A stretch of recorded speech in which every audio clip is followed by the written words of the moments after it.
പ്രതിയായിരുന്ന മൂവാറ്റുപുഴ സ്വദേശിയായ 47-കാരൻ മനോജ് കുഞ്ഞപ്പനാണ് ഭാര്യയെ കത്തികൊണ്ട് കുത്തി കൊലപ്പെടുത്താൻ ശ്രമിച്ചത്. ഇന്നലെ വൈകുന്നേരത്തോടെയായിരുന്നു സംഭവം നടന്നത്.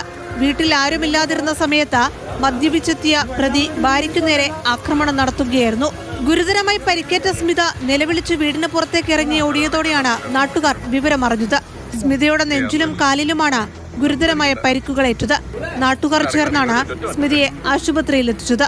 നിലവിൽ കോട്ടയം മെഡിക്കൽ കോളേജിൽ അത്യാഹിത വിഭാഗത്തിൽ ചികിത്സയിലാണ് സ്മിത. ആക്രമണത്തിന് പിന്നാലെ ഒളിവിൽ പോയ പ്രതിയെ മണിക്കൂറുകൾക്കുള്ളിലാണ് തൊടുപുഴയിൽ നിന്ന് മൂവാറ്റുപുഴ പോലീസ് പിടികൂടിയത്. ഭാര്യയെ അസഭ്യം പറഞ്ഞതിനും മർദ്ദിച്ചതിനും 2021 മൂവാറ്റുപുഴ സ്റ്റേഷനിൽ ഇയാൾക്കെതിരെ കേസുണ്ട്.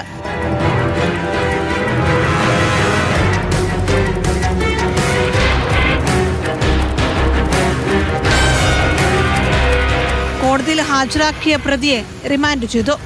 മാതൃഭൂമി ന്യൂസ്, കൊച്ചി.